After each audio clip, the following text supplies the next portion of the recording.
לישראל, חברה לאומית, אחריות לאומית. 13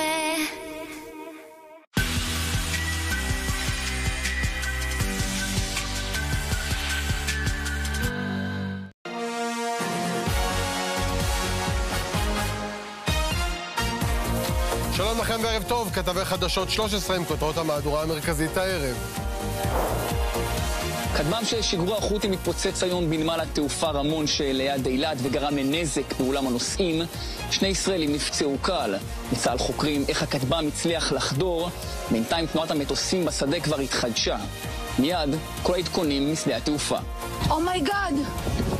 אימא, אני בדיוק הורדתי את חיים בזה והכטב"ם באלוהים מעל הראש שלי. צה"ל ממשיך להגביר את התקיפות בעזה ומוריד רבי קומות בעיר לקראת הכנסת הכוחות קרקעיים. בצה"ל מקווים שהתקיפות יגבירו את הלחץ על חמאס ויביאו להגמשת עמדותיו במשא ומתן לעסקה.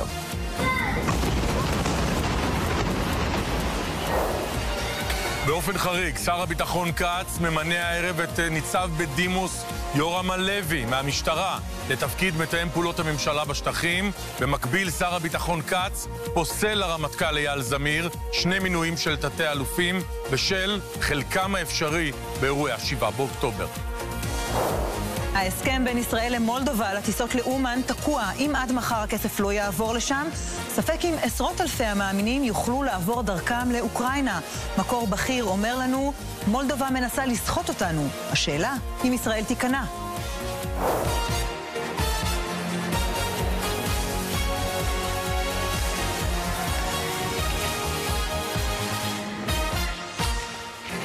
עוד מעט בהמשך המהדורה גם סיפורי המגזין שלנו, כתבתנו עם תמר ריילי, הכותבת הכי גדולה שאתם צריכים להכיר מהקיבוץ, דרך השירים עם דודו טסה ודודו אהרון ועד ללהיט הענק בחיבק. התגובות הרעות יצרו עניין, ופתאום אנחנו נכנסים לחמים של היוטיוב, שזה...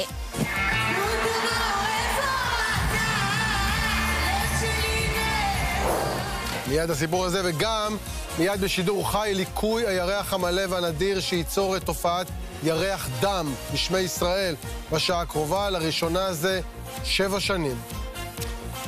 אנחנו פותחים הערב עם נריה קראוס עם הצעה אמריקנית חדשה לחמאס. נריה, את עם הפרטים שעברו לחמאס דרך מתווך חדש.